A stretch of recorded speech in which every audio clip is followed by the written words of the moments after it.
ദൈവനാമത്തിന് മഹത്വമുണ്ടാകട്ടെ. അനുഗ്രഹിക്കപ്പെട്ട ഈ വിശുദ്ധ സഭാരാധനയുടെ ദിവസം നാം ഒരുമിച്ച് കർത്തൃ സന്നിധിയിലായിരിക്കാൻ സ്വർഗത്തിലെ ദൈവം നമുക്ക് സാവകാശം ഒരുക്കി. കഴിഞ്ഞ ഒരാഴ്ച നാം തിരിഞ്ഞു നോക്കുമ്പോൾ പിന്നിട്ട വഴികളിലെല്ലാം പലവിധമായ പ്രതിസന്ധികളൊക്കെ ഉണ്ടാകാമായിരുന്ന സാഹചര്യങ്ങളിലും ദൈവം നമ്മെ ക്ഷേമത്തോടെ നടത്തി.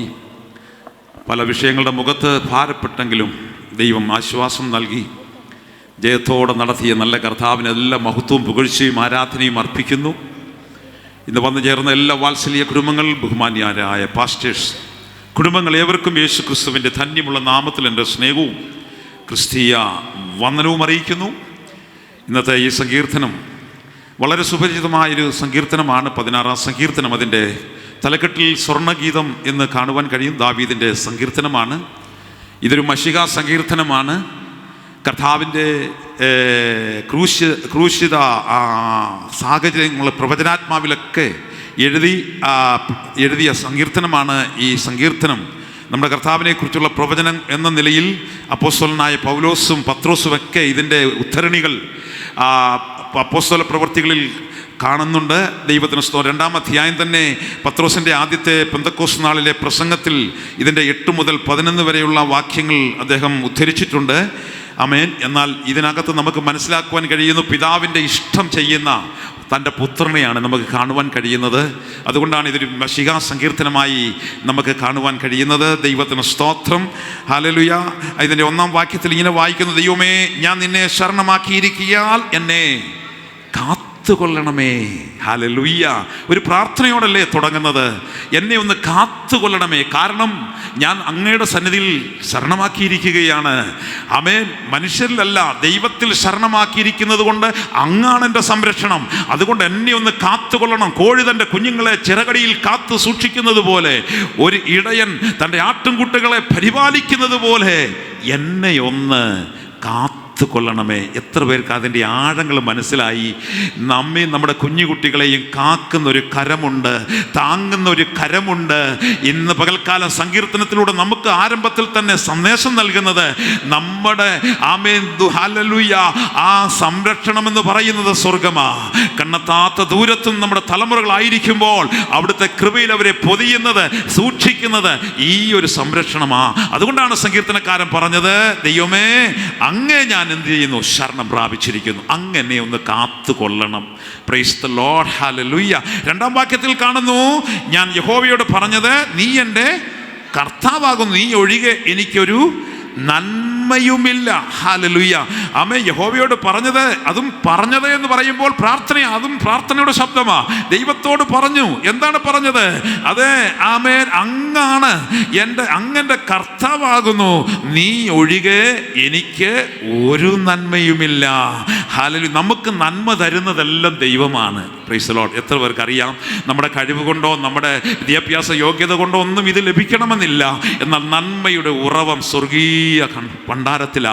സ്വർഗമാണ് നമുക്ക് വേണ്ടി നന്മ തരുന്നത്. ചിലപ്പോൾ അത് മനുഷ്യരിൽ കൂടെയൊക്കെ ആകാം, പല ഉപാധികളിൽ കൂടെയൊക്കെ ദൈവം പ്രവർത്തിക്കാം. എന്നാൽ ആത്യന്തികമായി ദൈവം കരുതണം കേട്ടോ.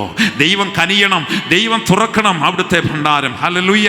യാക്കോബിന്റെ ലേഖനം എടുത്താട്ടെ, 1-ാം അധ്യായം 17-ാം വാക്യം വായിച്ച്, എല്ലാ നല്ല ദാനവും തികഞ്ഞ വരമൊക്കെയും ഉയരത്തിൽ നിന്ന്, വെളിച്ചങ്ങളുടെ പിതാവിൽ നിന്ന് ഇറങ്ങി വരുന്നു. എത്ര പേർക്ക് ആ വചനത്തിൻ്റെ ആഴങ്ങൾ മനസ്സിലായി? എല്ലാ നല്ല ദാനവും തികഞ്ഞ വരവും ഉയരത്തിൽ നിന്നാണ് ലഭിക്കുന്നത്. വെളിച്ചങ്ങളുടെ പിതാവിങ്കിൽ നിന്ന് ഇറങ്ങി വരുന്നു. ഈ ആമേൻ, ആ നന്മ വരുന്നത് ആമേൻ വെളിച്ചങ്ങളുടെ പിതാവിങ്കിൽ നിന്ന്. അതുകൊണ്ടാണ് ഞാൻ പറഞ്ഞത്, പല ഉപാധികൾ ദൈവം പ്രയോഗിക്കും, മനുഷ്യരെ ഒരുപക്ഷെ ദൈവം അതിനുപയോഗിക്കാം. എന്നാൽ ഉയരത്തിൽ നിന്നാകട്ടോ. ഒരു ഹല്ലേലൂയ പറഞ്ഞാട്ടെ. Price the Lord. 3-ാം വാക്യം വായിച്ചാട്ടെ. 3-ാം വാക്യം സങ്കീർത്തനം. ഭൂമിയിലെ വിശുദ്ധന്മാരോ അവരെനിക്ക് പ്രസാദമുള്ള ശ്രേഷ്ഠന്മാർ തന്നെ. ഭൂമിയിലെ വിശുദ്ധന്മാർ ആരുമായിക്കോട്ടെ, ആമേൻ, അത് കുറഞ്ഞവനോ വലിയവനോ ആരുമായിക്കോട്ടെ, അവർ, കർത്താവ് പറഞ്ഞിരിക്കുന്നത്, ഭൂമിയിൽ എവിടെയായിരുന്നാലും അവരെനിക്ക് പ്രസാദമുള്ള ശ്രേഷ്ഠന്മാർ. അങ്ങനെയെങ്കിൽ കർത്താവ് പ്രസാദമുള്ള ശ്രേഷ്ഠന്മാരെ നമ്മൾ എന്ത് ചെയ്യണം? ബഹുമാനിക്കണം. നമ്മളവരെ എന്ത് ചെയ്യണം? ആദരിക്കണം. ദൈവത്തിന് സ്തോത്രം. ആമേ. യഹോഭക്തന്മാരെ ബഹുമാനിക്കണം, യഹോഭക്തന്മാരെ ആദരിക്കണം. ദൈവത്തിന് സ്തോത്രം. ആമേ. എബ്രായ ലേഖനം 6-ാം അധ്യായം 10-ാം വാക്യം എടുത്താട്ടെ. എബ്രായ ലേഖനം 6:10 അവിടെ വായിച്ചാട്ടെ. ദൈവം നിങ്ങളുടെ പ്രവൃത്തിയും വിശുദ്ധന്മാരെ ശുശ്രൂഷിച്ചതിനാലും, ശുശ്രൂഷിക്കുന്നതിനാലും, ശുശ്രൂഷിച്ചത് പാസ്റ്റാണ്, ഇപ്പോൾ ശുശ്രൂഷിക്കുന്നു. ആമേൻ. അപ്പൊ ഈ പ്രസന്റ് ആണ്. ആമേൻ. തൻ്റെ നാമത്തോട് കാണിച്ച സ്നേഹവും മറന്നു കളയുവാൻ തക്കവണ്ണം അനീതി ഉള്ളവനല്ലെന്ന്. അങ്ങനെയെങ്കിൽ നമ്മുടെ കർത്താവ് വിശുദ്ധന്മാർക്ക് വേണ്ടി, വിശുദ്ധ മദിമകൾക്ക് വേണ്ടി, ദൈവത്തിൻ്റെ ശ്രേഷ്ഠന്മാർക്ക് വേണ്ടി ഹല്ലേലൂയ ചില ശുശ്രൂഷകളൊക്കെ നമ്മുടെ ജീവിതത്തിൽ ചെയ്യുമ്പോഴും മനസ്സിലാക്കണം, അതിനെല്ലാം പ്രതിഫലമുണ്ട്. ഹല്ലേലൂയ. ആമേൻ. മത്തായി സുവിശേഷം 10-ാം അധ്യായം അതിൻ്റെ 40-ാം വാക്യം ഒന്നെടുത്തേ. 40 മത്തായി. നിങ്ങളെ കൈക്കൊള്ളുന്നവൻ എന്നെ കൈക്കൊള്ളുന്നു. നിങ്ങളെ കൈക്കൊള്ളുന്നവൻ. ആമേ. ദൈവത്തിൻ്റെ ദാസന്മാരെ, വിശുദ്ധന്മാരെ, വിശുദ്ധമതികളെ, നിങ്ങളെ ആരെങ്കിലും ഒന്ന് കൈക്കൊണ്ടാൽ കർത്താവ് പറയും എന്നെ കൈക്കൊള്ളുന്നതിന് തുല്യമാണ്. അടുത്തത്, എന്നെ കൈക്കൊള്ളുന്നവൻ എന്നെ അയച്ചവനെ കൈക്കൊള്ളുന്നു. എന്നെ കൈക്കൊള്ളുന്നവൻ എന്നെ അയച്ചവനെ കൈക്കൊള്ളുന്നു. അടുത്തത്, പ്രവാചകൻ എന്ന് വെച്ച് ഒരു പ്രവാചകനെ കൈക്കൊണ്ട് കഴിഞ്ഞാൽ പ്രവാചകന്റെ പ്രതിഫലം തരുമെന്ന്. പോരാ. അടുത്തത്, നീതിമാൻ എന്ന് വെച്ച് നീതിമാനെ കൈക്കൊള്ളുന്നവന് നീതിമാന്റെ പ്രതിഫലം ലഭിക്കും. അടുത്തത്, ശിഷ്യൻ എന്ന് വെച്ച് ഈ ചെറിയവരിൽ ഒരുവന് ഒരു പാനപാത്രം തണ്ണീർ മാത്രം കൊടുത്താലും കുടിപ്പാൻ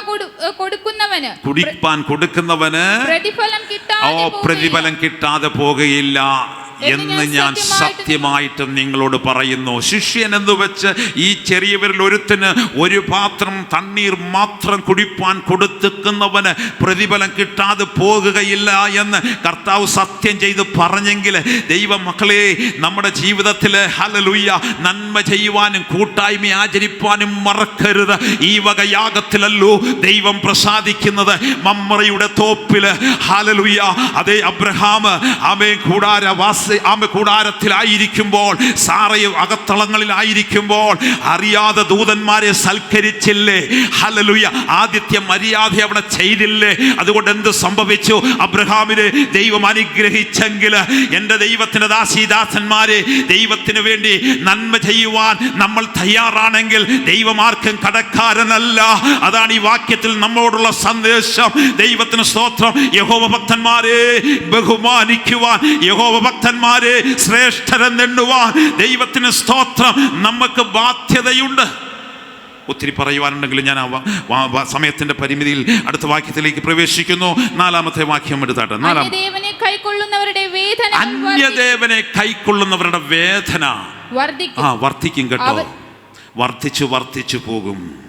അടുത്തത്, അവരുടെ രക്തപാനീയ ബലികൾ. പഴയ കാലഘട്ടങ്ങളിൽ ഇസ്രായേലിൽ ആ ഒരു നിലയിൽ രക്തപാനീയ ബലിയൊക്കെ വിഗ്രഹത്തിന്റെ മുൻപിൽ, അന്യദേവന്റെ മുൻപിലൊക്കെ ഇങ്ങനെ സമർപ്പിക്കുമായിരുന്നു. ആ പശ്ചാത്തലത്തിലാണ് ഇന്നും ഉണ്ട് കേട്ടോ, ഇല്ലെന്ന് പറയാൻ കഴിയത്തില്ല. സത്യാരാധനയ്ക്കായി വിളിക്കപ്പെട്ട ദൈവത്തിന്റെ ജനം അന്യദേവനെ കൈക്കൊള്ളുന്നവരുടെ വേദനകൾ വർദ്ധിച്ചുകൊണ്ടിരിക്കുന്ന ഈ കാലഘട്ടത്തിൽ ആ നാമം പോലും നമ്മുടെ നാവിന്മേൽ ഉച്ചരിക്കരുത്. കർത്താവിന്റെ നാമത്തെ ഹല്ലേലൂയ പ്രകീർത്തിച്ചോണേ. അവരുടെ രക്തപാനീയ ബലികളെ ഞാൻ അർപ്പിക്കയില്ലെന്ന് തീരുമാനമെടുക്കുന്നവരായി ഇവിടെ ഇരിക്കുന്നവര്, സമർപ്പണമെടുത്തവരായി ഇവിടെ ഇരിക്കുന്നവര്, അവരുടെ നാമങ്ങളെ എൻ്റെ നാവിന്മേൽ എടുക്കുകയില്ല. ഹല്ലേലൂയ. അന്യദേവനെ കൈക്കൊള്ളുന്നവരുടെ വേദനകൾ വർദ്ധിച്ചു കൊണ്ടിരിക്കുകയാണ്. അപ്പോൾ ചോദിക്കും, നിങ്ങൾക്ക് വേദനയില്ലേ എന്ന്. നമുക്ക് വേദനയുണ്ട്. എന്നാൽ ആ വേദനയുടെ നടുവിലും ദൈവത്തിന്റെ കരം വെളിപ്പെടുന്ന ഒരു വേദന തരികയുള്ളൂ. ദൈവം തരുന്ന വേദനയ്ക്ക് അളവുണ്ട്. ദൈവമക്കൾക്ക് തൂക്കി അളവനുസരിച്ച് കൊടുകയുള്ളൂ. അതിനപ്പുറം ഒരു വേദന തരത്തില്ല കേട്ടോ. ആരുടെയൊക്കെയോ ദൈവത്തിന്റെ ആത്മാവ് ഇടപെടുകയാ. എൻ്റെ വേദന വലുതാണോ എന്ന് ഭാരപ്പെട്ടുകൊണ്ടിരിക്കുന്ന ദൈവത്തിന്റെ ദാസിയെ, നിന്റെ വേദന ആ അളവനുസരിച്ച് ആ ദൈവം തന്നിട്ടുള്ളത്, അത് കൂടുതൽ തരികയില്ല. എൻ്റെ ദൈവത്തിന് ആമേൻ നിന്നിലൂടെ ചില പ്രക്രിയകൾ കാണേണ്ടതുണ്ട്, നിന്നെ ഒന്ന് ഒരുക്കിയെടുക്കേണ്ടതുണ്ട്. അതുകൊണ്ട് റോമാലേഖനം 8-ാം അധ്യായത്തിൽ പറയുന്നു, ദൈവത്തെ സ്നേഹിക്കുന്നവർക്ക്, നിർണയപ്രകാരം വിളിക്കപ്പെട്ടവർക്ക് സകലതും നന്മയ്ക്കായി കൂടി വ്യാപരിക്കുന്നു. ഹല്ലേലൂയ. ജീവിതത്തിൽ വരുന്ന വേദന നന്മയ്ക്കാണെന്ന് പറയാൻ എത്ര പേർക്ക് കഴിയും? ഈ വേദന വരുമ്പോഴും കഷ്ടങ്ങൾ വരുമ്പോഴും പിറുപിറുക്കരുത്, ദൈവസന്നിധിയിൽ അകന്നു പോകരുത്. ഞാൻ പറഞ്ഞല്ലോ, ദൈവം ഒരളവ് വെച്ചിട്ടുണ്ട്, അതിൽ കവിഞ്ഞ ഒരു പൊടി പോലും കൂട്ടത്തില്ല. അവനവനുള്ള വേദന കർത്താവിന് അറിയാം. അവനവനുള്ള കഷ്ടത സഹിക്കുവാൻ സഹിച്ചാലേ കൂടെ വാഴത്തുള്ളേ. ആമേൻ. അങ്ങനെയെങ്കിൽ അതിനപ്പുറം തരികയില്ല കേട്ടോ. ദൈവത്തിന് സ്തോത്രം. ആനയ്ക്ക് തടിഭാരം, ഉറുമ്പിന് അരിഭാരം എന്നൊക്കെ പറയുമല്ലോ. ദൈവം തരുന്നതായ ഹല്ലേലൂയ അളവിനപ്പുറം ഒരു വ്യക്തിക്കും തരാൻ ദൈവം അനുവദിക്കാത്തൊരു കഷ്ടം നിന്റെ ജീവിതത്തിൽ വരികയില്ല. എന്നാൽ അന്യദേവനെ കൈക്കൊള്ളുന്നവരുടെ വേദനകൾ അത് വർദ്ധിച്ചു കൊണ്ടിരിക്കും. ഞാനിങ്ങനെ ഓർക്കുകയാണ്, ഈ നെൽമണി ഉണ്ടല്ലോ, ഈ നെല്ലിൻ്റെ മണി ഇങ്ങനെ വയലിൽ വിളഞ്ഞ് ഇങ്ങനെ കിടക്കുമ്പോൾ അതിൽ ആമേൻ നെൽമണിയായിട്ട് വരണമെങ്കിൽ എന്തുണ്ട്? അതിനെ ഒന്ന് കറ്റയാക്കി ഒന്ന് മെതിക്കണം. മെതിക്കപ്പെടുമ്പോൾ നെല്ല് ചതയുമോ? ഇല്ല, നല്ല പവിഴം പോലെ കിടക്കും. ഞാൻ ഹല്ലേലൂയ പുഞ്ചകൃഷിയൊക്കെ ചെയ്തിട്ടുള്ള നാട്ടിൽ നിന്നാണ് ഞാൻ വന്നത്, എനിക്കറിയാം. ഇതങ്ങോട്ട് ചവിട്ടുമ്പോൾ ഇതിൻ്റെ വൈക്കോല് കച്ചി അങ്ങോട്ട് മാറിപ്പോകും. വരുന്ന നെൽമണിക്ക് ഒരു ചതവും വരത്തില്ല. വേദപുസ്തകത്തിലും അതിന് തെളിവുണ്ട്. യെശയ്യാ പ്രവാചകന്റെ പുസ്തകത്തിൽ ആ വാക്യം എടുത്തേ. ഹല്ലേലൂയ 28-ാം അധ്യായം 29 വാക്യം എടുത്തേ. മെതിക്കയിൽ ധാന്യം ചതച്ചു കളയാറുണ്ടോ? മെതിക്കയിൽ ധാന്യം ചതയുണ്ട്, കീറുമ്പോഴുണ്ടല്ലോ. നിർണയപ്രകാരം വിളിക്കപ്പെട്ടവർക്ക് സകലതും നന്മയ്ക്കായി കൂടി വ്യാപരിക്കുന്നു. നമ്മുടെ അകത്ത് കിടക്കുന്ന ചില ജീർണതകളെ മാറ്റിയെടുക്കുവാനാ, ചില രോഗത്തെ എടുത്ത് പുറത്തു കളയാനാ, ചില സർജറികൾ ചെയ്യുന്നത് നിന്നെ ഒരുക്കിയെടുക്കാനാ, നിന്നെ ഒന്ന് ഫലമുള്ളവനാക്കി എടുക്കുവാനാ. ചിലരോടൊക്കെ ദൈവത്തിന്റെ ആത്മാവ് ഇടപെട്ടുകൊണ്ടിരിക്കുകയാ. ഇത് നന്മയ്ക്കായിട്ടാ. വലിയ ദൈവപ്രവൃത്തി നിന്റെ ജീവിതത്തിൽ വെളിപ്പെടേണ്ടതുണ്ട്. ഹല്ലേലൂയ. ഡോക്ടർമാരെ സ്പെഷ്യലൈസ് ചെയ്യുന്നത്, PG ഒക്കെ എടുക്കുന്നത് ഇതിനാ. വർഷങ്ങൾ കടന്ന് അവർ അധ്വാനിക്കുന്നതിൻ്റെ പിന്നിലെ രഹസ്യം കൂടെ നമ്മളൊന്ന് മനസ്സിലാക്കണം. അവർക്ക് അത് കഴിയത്തുള്ളൂ. അതെങ്ങനെയെങ്കിൽ ദൈവത്തിൻ്റെ ദാസന്മാരെ, നാം കടന്നു പോകുന്ന ജീവിത പന്താവിൽ കൂടെ ചില ശോധനകളെ ജീവിതത്തിൽ നേരിടുമ്പോൾ, ചില കഷ്ടങ്ങൾ നേരിടുമ്പോൾ നമ്മുടെ വേദന വർദ്ധിക്കുകയല്ല, വേദനയ്ക്കൊരു വിരാമം ഒരു ദിവസം ദൈവം വെച്ചിട്ടുണ്ട്. എത്ര പേർക്ക് മനസ്സിലായി? ഈ വേദന തുടർമാനമായി പോകുന്നതല്ല. എൻ്റെ വേദനയ്ക്ക് ഒരു മാറ്റം വരുന്ന ഒരു ദിവസമുണ്ട്. എൻ്റെ കണ്ണുനീരിന് ഒരു മാറ്റം വരുന്ന ഒരു ദിവസമുണ്ട്. എൻ്റെ അവസ്ഥയ്ക്ക് ഒരു മാറ്റം വരുന്ന ഒരു ദിവസം ദൈവം നിശ്ചയിച്ചു വെച്ചിട്ടുണ്ട്. ആരോടൊക്കെയോ ഇടപെടുകയാ. ദൈവത്തിന്റെ കരം നിന്നെ വെളിപ്പെടുകയാ. നിന്റെ വേദനയ്ക്ക് ഒരു വിരാമം തരുന്ന ഒരു ദിവസം ദൈവം വെച്ചിട്ടുണ്ട്.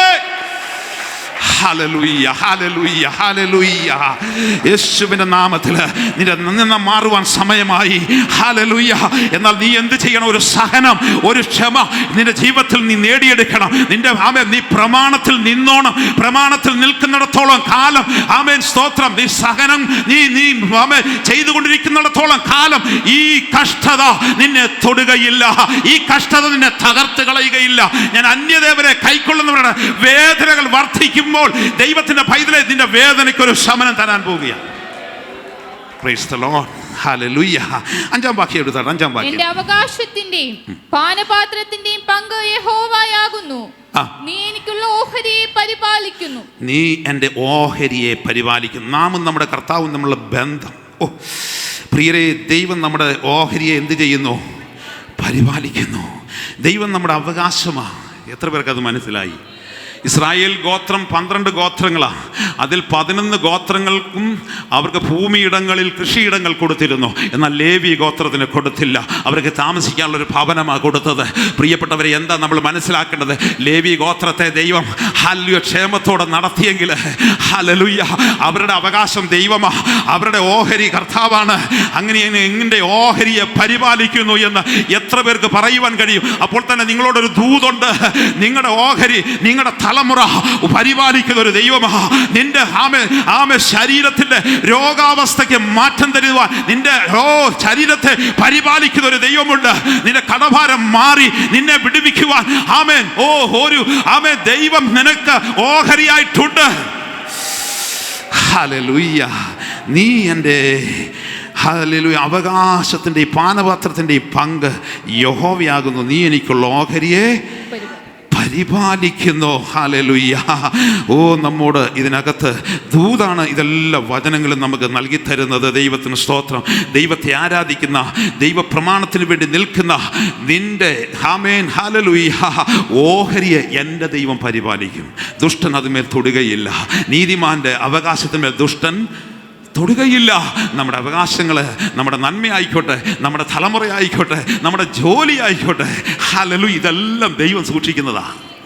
ഹല്ലേലൂയ. യഹോവ വീട് പണിയാതിരുന്നാൽ പണിയുന്നവർ വൃഥാധ്വാനിക്കുന്നു. യഹോവ പട്ടണം കാക്കാതിരുന്നാൽ കാവൽക്കാർ വൃഥാ ജാഗരിക്കുന്നു. ദൈവത്തിൻ്റെ സംരക്ഷണമാണ് നമുക്ക് ആവശ്യം.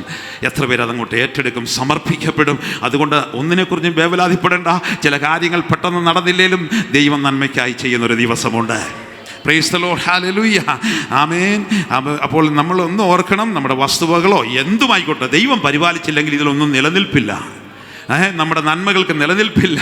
എന്നാൽ ദൈവമാണ് നമ്മുടെ നിലനിൽപ്പിനെ പരിപാലിക്കുന്നത്. സ്തോത്രം. 6-ാം വാക്യം എടുത്താണ്. 6-ാം വാക്യം വേഗത്തിൽ. അളവുനൂൽ എനിക്ക് മനോഹര ദേശത്ത് വീണിരിക്കുന്നു. അതെ, എനിക്ക് നല്ലൊരു അവകാശം ലഭിച്ചിരിക്കുന്നു. ഹല്ലേലൂയ. ഇസ്രായേൽ ദേശത്ത് ജനത്തിന് കനാൻ ദേശം അവകാശമായി കൊടുത്തു. ദൈവത്തിന് സ്തോത്രം. അത് സ്വർഗീയ കനാലിൻ്റെ ഒരു നിഴലാണ്. Price the Lord. എന്ന അക്ഷരികമായ ഹല്ലേലൂയ ഒരു സ്വർഗീയ അതൊരു പൊരുള് പുതിയ നിയമ ഇസ്രായേലായി നമുക്ക് ദൈവം അത് അവകാശമായി തരാൻ പോവുക. എത്ര പേർക്ക് അവിശ്വാസമുണ്ട്? Praise the lord. ഹല്ലേലൂയ.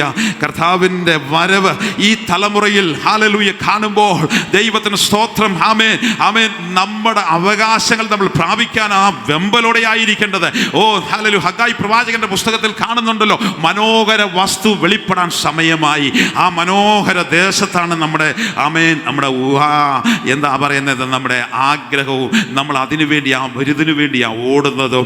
ദൈവത്തിന് സ്തോത്രം. അടുത്ത വാക്യം വായിച്ചേ, 10-ാം വാക്യം 11. നീ എൻ്റെ പ്രാണനെ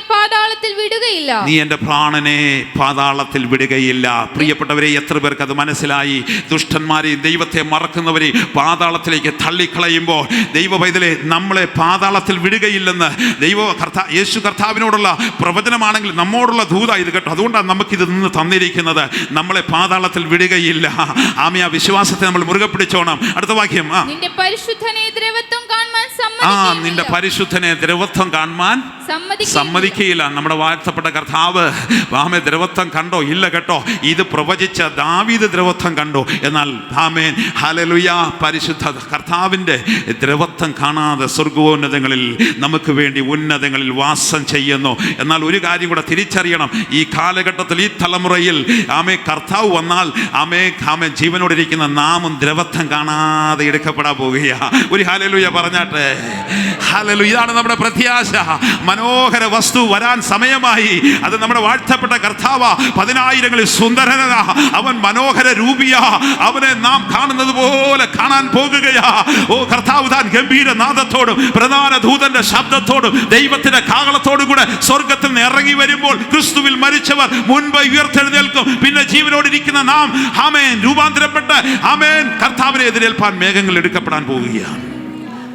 ഇതാണ് നമ്മൾ തമ്മിൽ സന്തോഷത്തോടെ സമാധാനത്തോടെ ഇത് കണ്ടാണ് ഇരിക്കേണ്ടത്.